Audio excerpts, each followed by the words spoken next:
सब ठाकुर जी की कृपा है। बहुत समय पहले की बात है। किसी नगर में एक राजा रहता था। उस राजा की 7 बेटियां थी। उस राजा के राज्य में सभी बहुत सुखी थे। उसके राज्य में प्रजा को कोई तकलीफ नहीं थी। एक दिन राजा के दिमाग में एक विचार आया। राजा ने अपनी 7 बेटियों को बुलाया और अपनी सभी बेटियों से पूछा, ये बताओ तुम लोग किसका दिया खाती हो। राजा की 6 बेटियों ने उत्तर दिया कि पिताजी, हम सब आपका दिया खाते हैं और आपका ही दिया पहनते हैं। राजा की 7वीं बेटी, जो कि सबसे छोटी थी, उसने अपने पिता से कहा कि पिताजी, मैं तो ठाकुर जी का दिया खाती हूँ। यह सुनकर राजा अत्यधिक क्रोधित हो गया। उसने कहा कि सबको मैं खिला रहा हूँ और ये कह रही है कि मैं ठाकुर जी का दिया खाती हूँ। राजा ने अपनी 6 बेटियों का विवाह राजघराने में किया, लेकिन अपनी 7वीं बेटी का विवाह एक गरीब लकड़हारे से कर दिया, जो कि जंगल में प्रतिदिन जाकर लकड़ियां काटता था। वह किसी कारणवश बीमार हो गया था। वह लकड़हारा एक कदम भी आगे नहीं चल पा रहा था। इतनी दयनीय स्थिति उस लकड़हारे की हो गई थी। ऐसे लकड़हारे से उस राजा ने अपनी छोटी बेटी का विवाह कर दिया।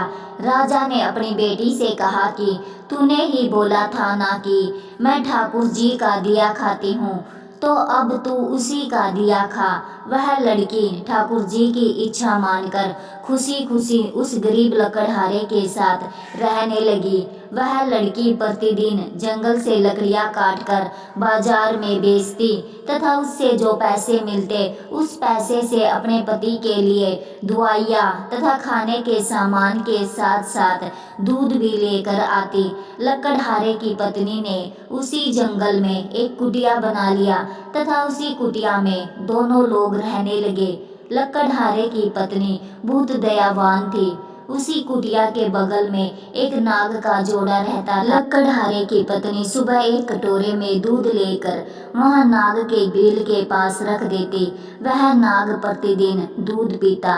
वह नाग कोई मामूली नाग नहीं था, बल्कि इच्छाधारी सांप था। एक दिन उस नाग ने सोचा कि यह लड़की तो बहुत दयालु है तथा गरीब है, क्यों न इसकी मदद कर दी जाए। एक दिन उस नाग ने लकड़हारे की पत्नी के सौपन में आकर कहा कि बेटी, जिस स्थान पर तुम दूध का कटोरा रखती हो वहां पर तुम गड्ढा खोदना, तुम्हें बहुत सारी संपत्ति मिलेगी। उस संपत्ति से तुम सबका भला करना, लेकिन एक बात का ध्यान रखना कि कोई भी व्यक्ति तुम्हारे द्वार से भूखा न जाने पाए। लकड़हारे की पत्नी सुबह उठी और जिस स्थान पर नाग का जोड़ा रहता था वहां पर उसने खोदना शुरू किया।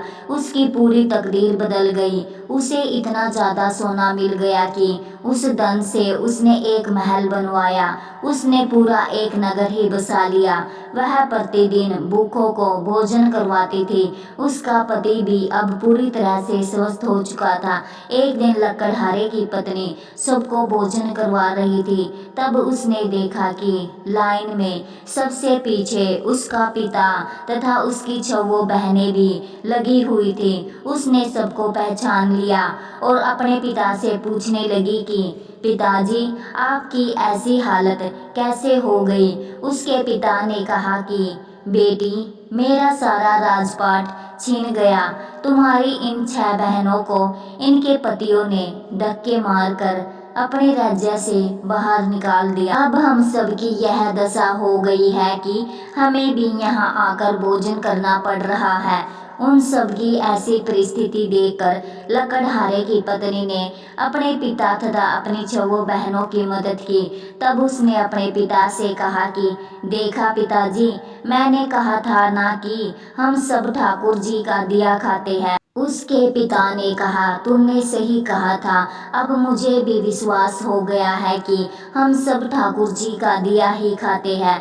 दोस्तों, आपको यह कहानी पढ़कर बहुत कुछ सीखने को मिला होगा। इस धरती पर जब कोई बच्चा जन्म लेता है तो वह अपने भाग्य को भी अपने साथ लेकर आता है। वह किसी के भरोसे नहीं रहता है, क्योंकि सबका पालनहार वह परमेश्वर है। जो कुछ होता है सब कुछ उसी के ही इच्छा से होता है। जो कुछ होना है वह सब पहले से निर्धारित है। आपके चाहने से कुछ नहीं होगा, होगा वही जो भाग्य में उस विधाता ने लिख रखा है। इसलिए हमें कभी किसी बात की चिंता नहीं करनी चाहिए। भविष्य को भविष्य के गर्त में ही रहने दो। जो वर्तमान में हो रहा है उसे देखो। लेकिन इसका मतलब ये नहीं है कि हम अपना कर्म करना छोड़ दें। ऐसा बिल्कुल भी नहीं करना है। अपना कर्म करते जाओ, उसके बाद जो कुछ होगा वह देखा जाएगा। वीडियो को लाइक और चैनल को सब्सक्राइब करें। धन्यवाद।